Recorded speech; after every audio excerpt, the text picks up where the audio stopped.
I know we all have dreams that we want to achieve, but sometimes it feels like something's just holding us back. I'm human too, and we all go through this tough aspect in life and geez, even in business.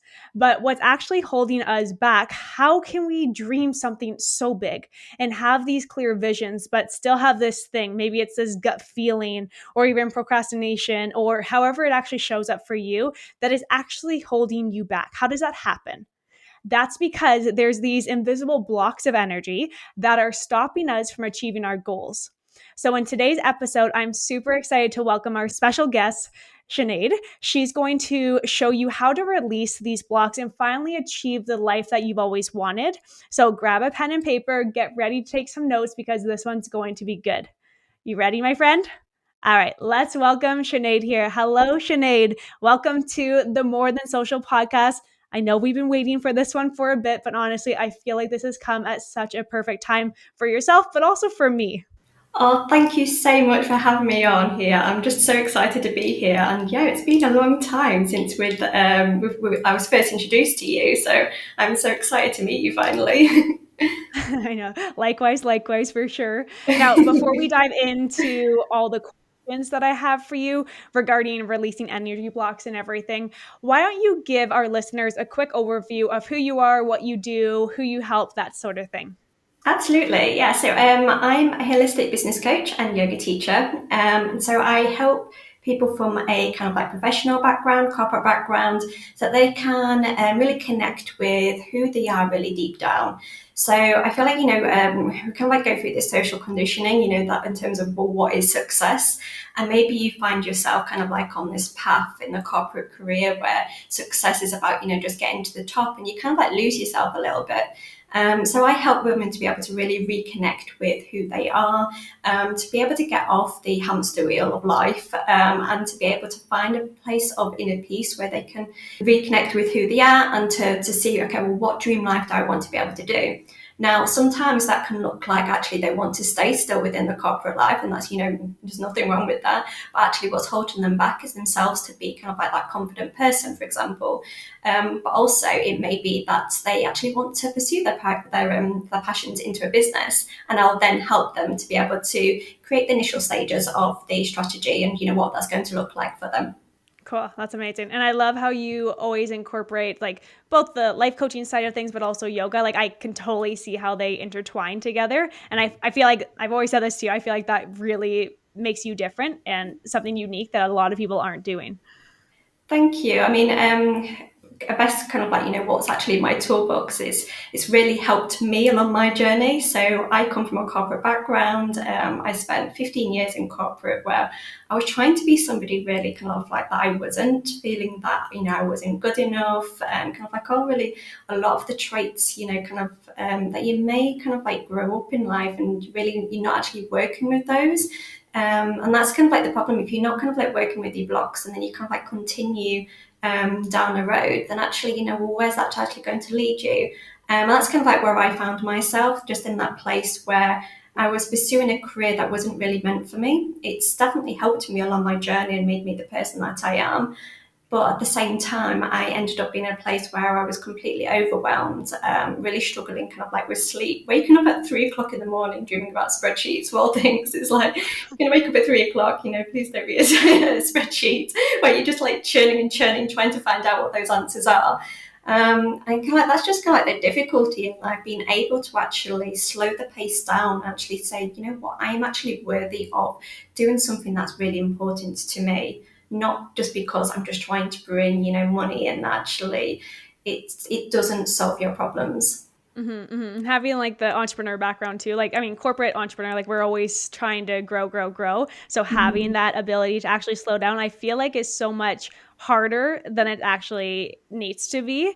So we mentioned energy blocks a few times already. So what actually is an energy block for those listeners who don't know what that is or doesn't have a full understanding of what that actually means?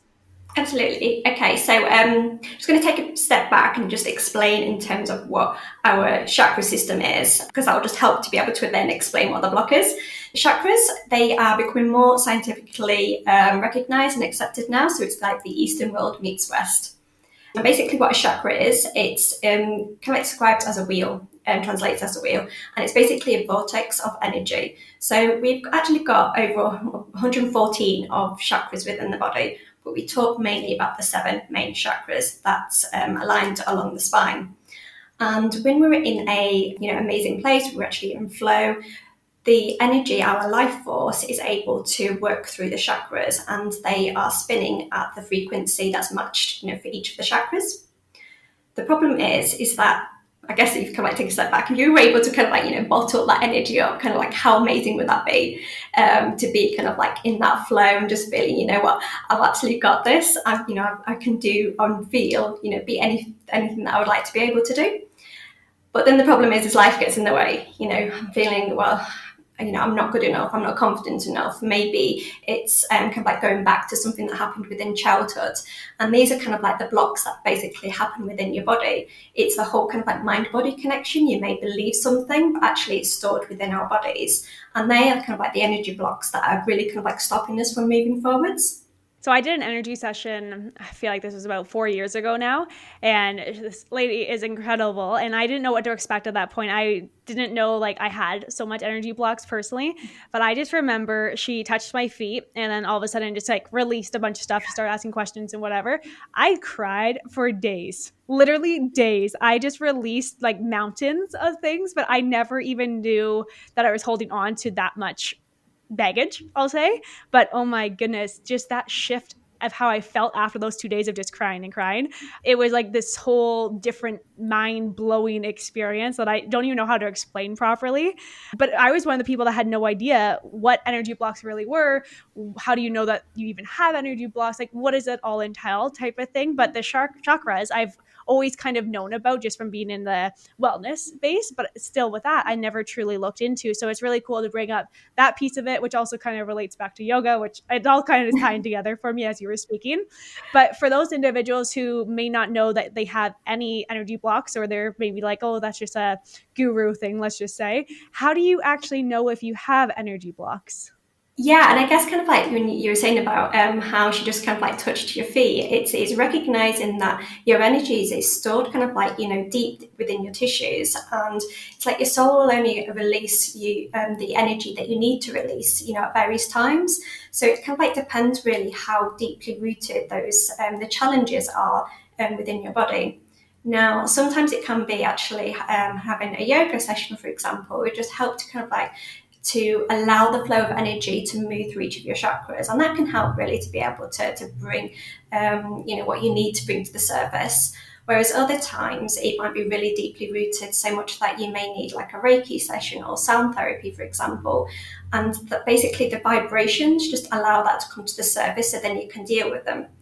The problem is that you can bring it to the surface, but then if you don't actually deal with that issue, it just kind of goes back down again. And it kind of goes into that cycle. So we need to be able to capture it when it comes to the surface. And when it comes to the surface, it could be kind of a knowing, it could be a memory. It's taking that point of time and saying, okay, I see kind of what you're trying to tell me here. That's no longer true. And it could be, for example, as a child, you see life in a completely different perspective.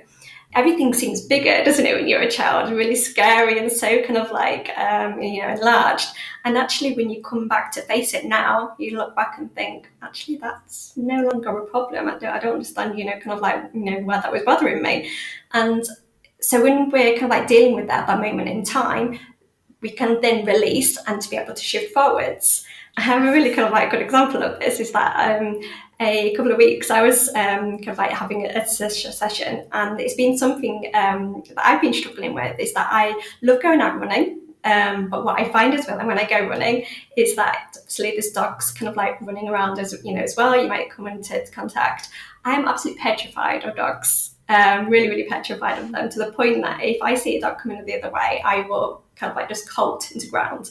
I had a bad experience basically with dogs when I was growing up, and I was having a kind of session where I was actually being able to see, okay, well, where did that actually come from? And it's kind of it played out for me. It basically enlarged that experience. So being able to release that, I've noticed that, as I'm kind of like going out for running now, I don't so much halt. And that's basically kind of like what you're doing, is just being able to address the issue so you can carry on with your life as normal.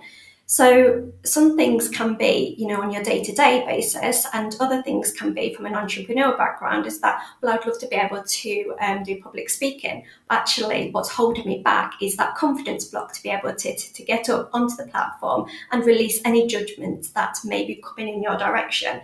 And that is the energy. The judgment is kind of like an energy perspective, but also it's the confidence to be able to actually, I feel strong enough and knowledgeable enough to be able to voice, what I want to be able to express. So it's more so being more aware of kind of what's going on internally, what's going on within your mind, what is actually, like, if something comes up, it's more asking, why is this happening, versus just being like, oh, that's just me type of thing.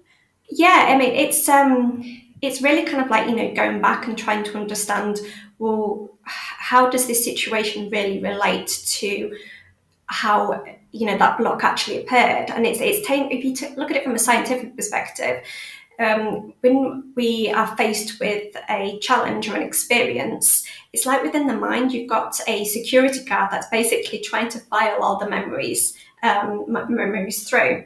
And it goes into your storage system, and it'll either be a good or a bad memory, or a neutral.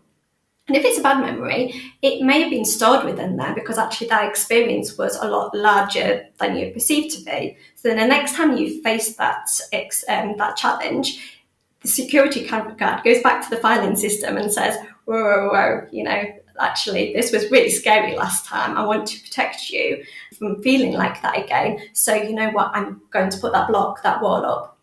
Whereas actually, if you were to deal with it now, a lot older, a lot wiser, you'd be able to say, actually, I feel stronger to be able to deal with that now. So it's that awareness really kind of like of how you felt in the past to, well, now I have that knowledge and experience to be able to deal with this now. Plus, actually, if I get some help and invest in myself, then I can take another further step forwards. Interesting. Very interesting. So once you become aware of what's happening, and how do you actually get help? Like, I obviously did the energy session. Mm-hmm. You mentioned Reiki, but like, what are your recommendations for people who have either realized that they have an energy block or they kind of experienced that? Like, how can they actually release it?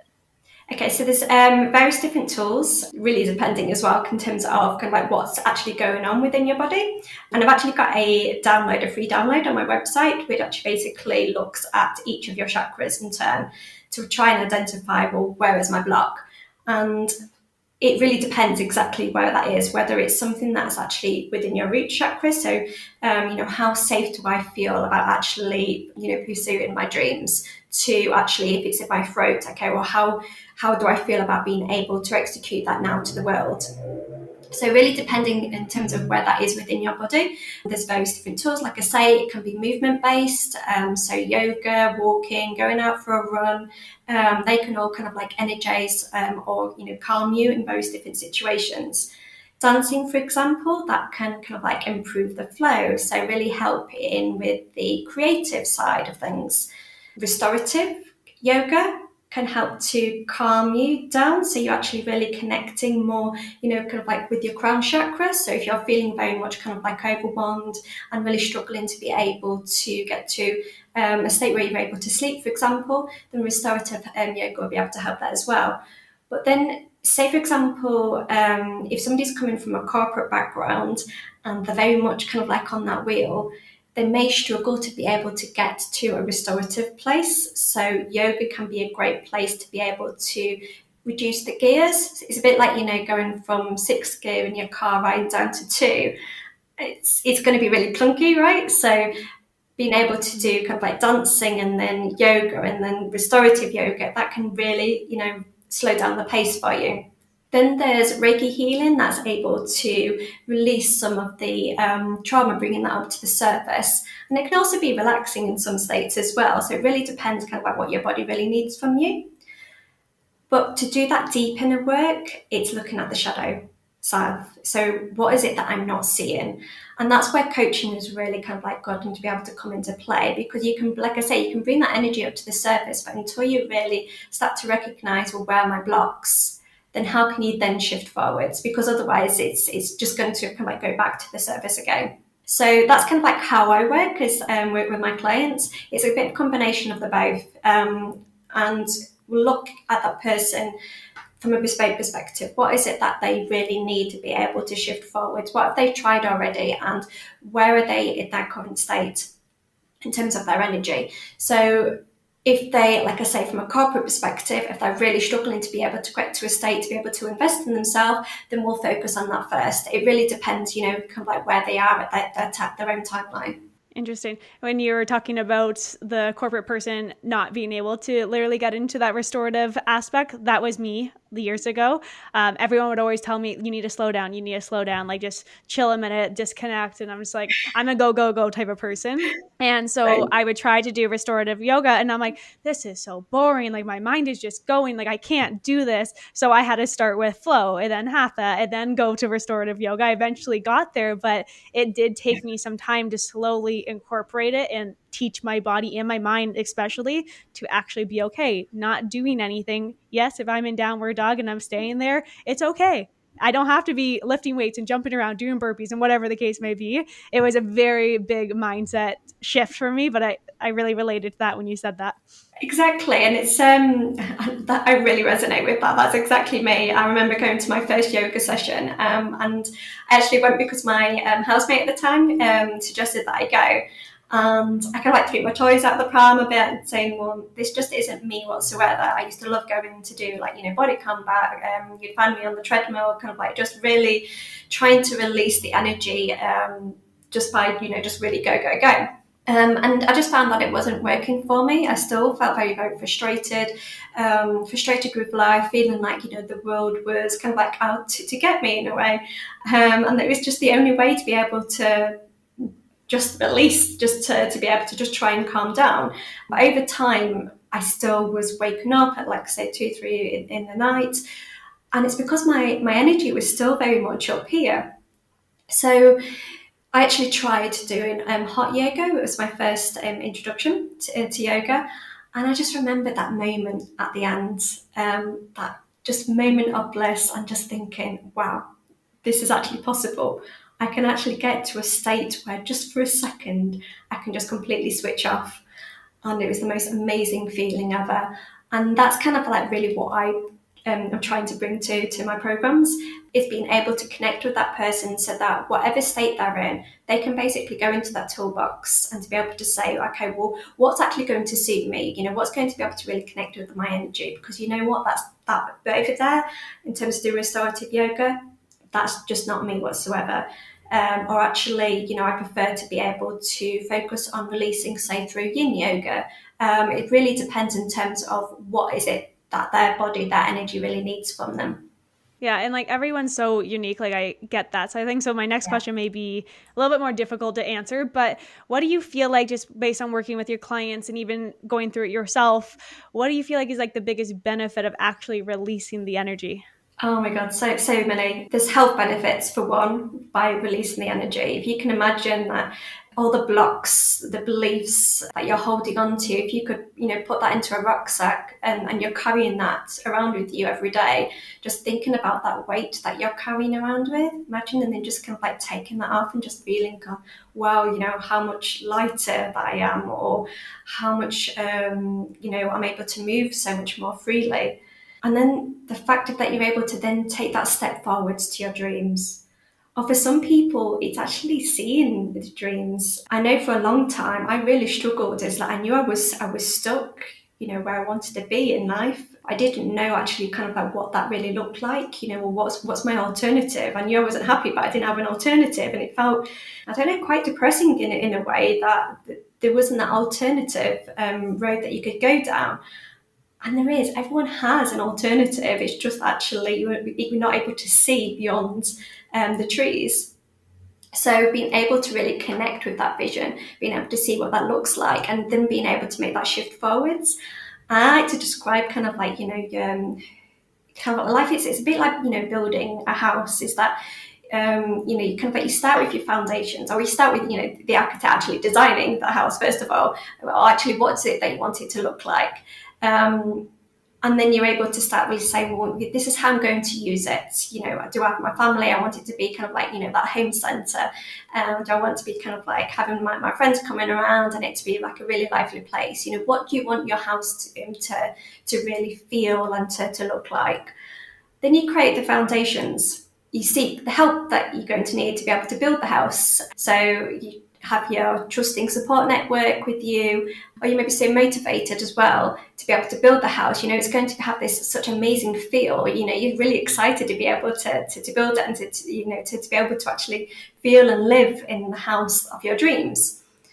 But then you get to add your creative flair as well, then, to be able to seek out the furnishings, etc. And this is kind of like a bit, that you are creating with your dream life, is that you connect with what you actually want, how do you want to feel, what do you want to be doing, and start creating those foundations. Okay, well, what is it that I need to be able to learn first of all? Do I need any qualifications, or do I actually already have the resources within me? How motivated do I feel to be able to go out and to be able to pursue my dreams? What's really blocking me from being able to get there? Is it because actually I don't think that I'm good enough or knowledgeable enough? Is it because actually I don't feel that I'm confident enough to be able to do that? Okay, well, now how can we start to be able to build up those blocks to get you to where you need to be? Does that make sense in terms of really actually it's the building blocks, it's being able to create those building blocks to where you want to be and being able to let go of the beliefs that actually they're no longer true? So yeah, no, that actually makes sense. And I feel like it's more like having that clarity at the end of the day and knowing kind of what's out there for you and what's possible for you is kind of like the biggest takeaway that I was taking when you were talking out loud. So we have a lot of entrepreneurs listening to these episodes. So what do you feel like? So in terms of releasing the energy, getting that clarity, being able to build that dream life or that dream business, how do you do all that without actually burning out? So you're talking about slowing down, but a lot of entrepreneurs where we have that go, go, go mentality. So how can you actually achieve your life without burning out and slowing down? Oh, I love this question. And correct me if I'm wrong, we all have the same time in the day. So really it's about connecting back with what is it that you really, really want, and being able to love yourself enough to be able to deliver that, but also for yourself. So it really is how you choose to spend that time, because we have a great abundance of time and energy, but sometimes we kind of like give that power away to other people kind of like around us. So I guess first of all, it's about getting really super, super clear on, what is it that you really want, not what your family wants or, your children, your spouse, your friends. What is it that you want to do? And what is it that, really connecting back with the why of your business. What was the first reasons for you to be able to create kind of like the business that you've got at the moment, and is it still where you want it to be? Because we evolve, we go through ebbs and flows, and we change, kind of like along our life as well. Really question how you want to feel and what you're doing in that picture, and then that gives you your vision. So then from that stage we can take a step back and say, actually, what, I love myself enough that I'm going to invest the time in me and my business to be able to have the creation. And respect yourself that actually, Rome wasn't built in a day as well. So how's your creation going to be? So allow yourself to be able to take the time to be able to build that creation, to be able to work and to have the support network as well. Sometimes it can be so hard to let people in, to be able to trust, but then also making sure that you've got the right people for you to be able to take you on that journey as well. Work on the blocks that are giving you, that preventing you from having your inner peace. Really work on those, because that is part of your growth as well. You might not kind of like see it as being so kind of like tangible within your business, but really you'll be able to thank yourself so much more by the creative inputs that your inner peace be able to give to you. It's a bit like, having that light bulb moment. So if you allow yourself to be able to find that moment of peace, those light bulb moments will then follow suit as well. So stop giving your power away to other people. Yeah, that's a huge one. It's one that I've really had to learn as well, to be able to put those boundaries in place to make sure that you're protecting your energy and to go with the flow. Strategy, it's only a strategy. It's a roadmap, a guide, but at the end of the day, it's a journey as well. So really to be able to enjoy the challenges, the ebbs and the flows, because at the end of the day, it's that gratitude moment of, you know what, I feel really, really happy. Actually, I feel really happy and I'm so grateful of that happiness because I can recognize actually going through the really challenging times too. So we need the dark and to be able to really appreciate the light as well. Yeah, no, I love that. And I think I agree with you, go with the flow. Like that's I feel like a hard thing because I feel like when people set something in stone, they're like, okay, I gotta achieve this by this date. It's like if you don't do it, you get so down on yourself, but you gotta go with the flow, live a little bit. But even the boundaries that you're set for yourself or you're mentioning, it's so much easier said than done. So I feel like that's why people need to work with people like you to actually install it in their brain. Because if you're not focusing on it, if you're not actually working towards it, how are you going to implement it if you don't have that guidance? So honestly, you've given a lot of information here. So where can our listeners find you? Oh, thank you. So I'm mainly on Facebook and Instagram, and you can search me as probably the easiest way as Sinead Robertson Coaching. And then on Instagram, I am Robertson Sinead. You can also find me on my website. It's www.sineadrobertsoncoaching.com. Amazing. And I always end off our interview episodes with one question. So, being a fellow entrepreneur, what is your biggest piece of advice for another fellow Oh entrepreneur? my goodness. I would really just say, I know this is going to sound very cliche, but really enjoy the journey. We only get to live once, and to be able to really step out of that comfort zone when you can do, but at the same time, just recognize, you know, that you are allowed to kind of like just enjoy that journey. You can enjoy the quiet times as well as the challenge. Amazing. I love that. Yeah. Definitely enjoy the quiet time as well as the challenge because at the end of the day it's the journey that you go on that is making this life for you. So honestly, thank you so much for joining me today, Sinead. A lot of people don't even know that they have these blocks holding them back, but it's really clear that once you learn how to release them, really anything is possible in life and business. So I thank you so much, so much again. Thank you. Thank you so much. Of course. And thank you for those of you who are listening to us today. Be sure to share this episode on social media, tag Sinead and I so we know that you are listening, and be sure to connect with us and let us know what you loved most about this episode. I'll talk to you next week. Bye for now.